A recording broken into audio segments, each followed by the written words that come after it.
నమస్కారం ప్రజలారా. మహాలక్ష్మి పథకం స్టార్ట్ చేసినప్పటి నుంచి కొంతమంది దొంగలకు షెడ్యూల్ వణుకుబుట్టి 24/7 మహాలక్ష్మి పథకం పైన నెగిటివిటీ స్ప్రెడ్ చేస్తూనే ఉన్నారు. బేసిక్గా వీళ్ళకి ఎట్లా ఉండాలంటే కేసీఆర్ లాంటి తాగుబోతులకు, డ్రగ్స్ కి అడిక్ట్ అయిన వాళ్ళకి 24/7 రాష్ట్ర ప్రజలు తాగుతూ ఉండాలా, తాగి నాశనం అయిపోతూ ఉండాలా, ఒక ఫుల్ బాటిల్ ఇస్తే ఓటేసే విధంగా ఉండాలా. ఇట్లా ఉంటే వీళ్ళకు ఇట్లా అవుతున్నాయి కాబట్టి వాళ్ళు ఇప్పుడు ఆడబిడ్డల చేతిలోకి కొంచెం అధికారం వస్తే వాళ్ళు తట్టుకోలేకపోతారు. ఎందుకంటే ఆడబిడ్డలు ఇట్లా తాగారు కదా వీళ్ళ లెక్క. సో రేవంత్ రెడ్డి గారు ఒక మంచి ఆలోచనతో పైసలు లేదంటే ఫ్రీ బస్ కనుక ఒకవేళ పురుషులకు ఇచ్చి ఉంటే ఊర్లో నుంచి వైన్ షాప్ ఏడుటో అడిగి పోయి మందు తీసుకొని వచ్చేటోళ్ళు అందరు కాదు, ఒక 10% మెంబర్స్. సో అలాంటి సిచ్యువేషన్ అంటే ఎవరు కూడా అలాంటి సిచ్యువేషన్ రావద్దు అనే ఉద్దేశంతో మహిళలకు ఫ్రీ బస్ ఇస్తే ఏమవుతుందంటే పైసలు ఆదా చేసుకుంటారు వాళ్ళు. వీళ్ళు పైసలు ఆదా చేసుకుంటే బయట ఖర్చు పెడతారు. అదే మా అక్కలు, మా చెల్లెళ్ళు, మా తల్లులు పైసలు ఆదా చేసుకుంటే పిల్లల కోసం ఖర్చు పెడతారు, కుటుంబం కోసం ఖర్చు పెడతారు అనే ఆలోచనతోని ఫ్రీ బస్ అధికారంలోకి వచ్చినాక 2 రోజులకి ప్రారంభించింది రేవంత్ రెడ్డి గారు. సో దాని ద్వారా ఇప్పటి వరకు 2700 కోట్లకు పైగా మహిళలకు ఆదా అయింది. అంత బడ్జెట్ ని మహిళలు ఆదా చేసుకొని ఈరోజు మా అమ్మలు, మా అక్కలు, మా చెల్లెలు బయట సమాజంలో తిరగగలుగుతున్నారు. ఊర్లలో ఇంతకు ముందు జర ఎన్నికల పోయేద్దాం, జర పేటకు పోయేద్దాం, ఏడుకు పోయేద్దాం అంటే పైసలు ఖర్చు అయితే ఏమో అన్న ఆలోచనతో ఇంట్లోనే కూర్చొని మా అక్కల అమ్మలకి ఇల్లే మొత్తం ప్రపంచంలోకి అవుతుండే, ఊరే యూనివర్స్ లెక్క అవుతుండే. ఊరు తప్ప బయట ఏముండో వాళ్ళకి తెలియని కొంచెం లోక జ్ఞానం తక్కువై ఉండేటోళ్ళు మా అమ్మలు, అక్కలు. కానీ ఇప్పుడు ఫ్రీ బస్ ద్వారా మా అక్కలు, మా అమ్మలు ఏడికంటే అడిగిపోతారు. వాళ్ళకి కావాల్సిన ఏదో వాళ్ళు తెలుసుకుంటారు, వాళ్ళకి కావాల్సిన వాళ్ళు తెచ్చుకుంటారు. వాళ్ళకి బయట సమాజం ఎట్లుందో తెలుస్తుంది.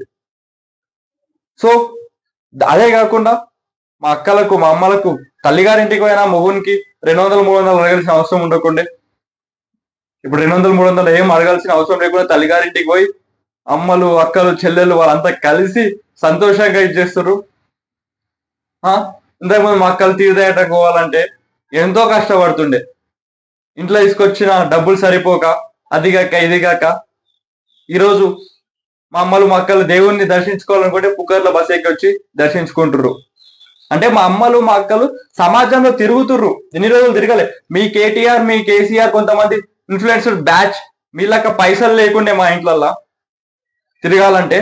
సో ఇప్పుడు తిరుగుతుర్రు మా ఇంట్లల్లో పైసలు లేకున్నా సరే. మా రేవంత్ అన్న చేసిన స్కీమ్ ద్వారా పైసలు లేకున్నా సరే మా అమ్మలు, మక్కలు గుడ్లకు పోతురు, తీర్థయాత్రలకు కొడుతురు. తెలంగాణ లేదంటే అలా తిరుగుతురు. అట్లానే కాకుండా ఇన్ ఎమర్జెన్సీ కేస్ ఏదైనా జ్వరం వచ్చిందో, ఏమో వచ్చిందో, దవాఖానకు మాత్రమే పైసలు ఉన్న సిచ్యువేషన్లలో మా అమ్మలు, మక్కలు అలాంటి సిచ్యువేషన్ ఎదుర్కొని ఫ్రీ బస్ ఉంది కాబట్టి దవాఖానకి పోగలుగుతారు. చాలా సిచ్యువేషన్లలో బస్సు కిరాయికి పైసలు లేక దవాఖానకి పోలేని సిచ్యువేషన్స్ తెలంగాణలో చాలా చూసాం, చాలా ఉండే కూడా. ఇప్పుడు అలాంటి సిచ్యువేషన్ లేదు. రేవంత్ అన్న పుణ్యం అంటూ ఫ్రీ బస్ చిన్న పిల్లలు, ఆడపిల్లలు, చిన్న పిల్లల నుంచి పెద్ద పిల్లల అంటే ముసలోళ్ళ వరకు, లేదంటే ట్రాన్స్జెండర్స్ కి ఎవరికైనా సరే ఫ్రీ బస్ ఉంది. ఎలాంటి రోగం వచ్చినా, ఎలాంటి కష్టం వచ్చినా, ఏమొచ్చినా రేవంత్ అన్న మీద నమ్మకంతో రాష్ట్రంలో ఎక్కడికి వెళ్ళాల్సిన అవసరం ఉన్నా కానీ ఫ్రీగా వెళ్తుర్రు. పైసల గురించి అమ్మ, అక్కల, చెల్లెలు ఆలోచించవద్దు. ఒక పెద్దన్న లెక్క, పెద్దన్న పాత్రలో ఉండి వాళ్ళ పైసలు నేను కడతాను రేవంత్ అన్న కడుతుండే ఈరోజు.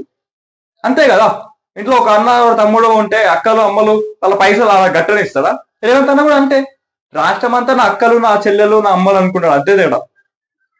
ఈ దొంగ నా కొడుకులు ఏమంటారు, తాగుబోతులను చేసి ప్రజలను మోపేద్దాం అనుకుంటారు. రేవంత్ అన్న అందరు నా అమ్మలు, నా అక్కలే, వాళ్ళ పైసలు నేను కట్టుకుంటా అని అనుకుంటాడు. అంతే. ఇప్పుడు మనం కూడా బయటికి ఎడికైనా పోతే మన అమ్మలకు, అక్కలకు టికెట్లు కొనిస్తాం, మనం కొనుక్కుంటామా? మనమే కదా కొనిచ్చేది. వాళ్ళు కొనుక్కుంటారా? సో ఇది కూడా అంతే. రేవంత్ అన్న కూడా అదే ఉద్దేశంతో మా అమ్మలు, మా అక్కలకు మేము ఫ్రీ బస్ ఇవ్వాలనే ఆలోచనతో అధికారంలోకి వచ్చినాక 2 రోజులకి ఫ్రీ బస్ ఇచ్చిండు. ఈ రోజు దాని వల్ల 30 కోట్ల మందికి పైగా ఆడబిడ్డలు తిరిగిర్రు.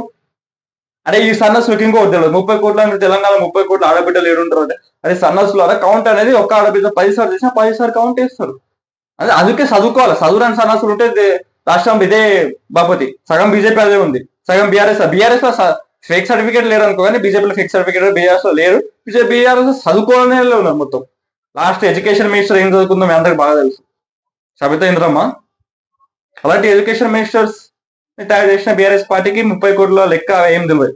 సో మీ అందరికి చెప్పాల్సుకుని ఏమంటే మహాలక్ష్మి పథకం అనేది ఒక అద్భుతమైన పథకం, ఆడబిడ్డలకు పైసలు ఆదా చేసే పథకం. దీనిపైన నెగిటివిటీ స్ప్రెడ్ చేస్తున్న నా కొడుకుని చెప్పు తీసుకొని కొట్టుండు.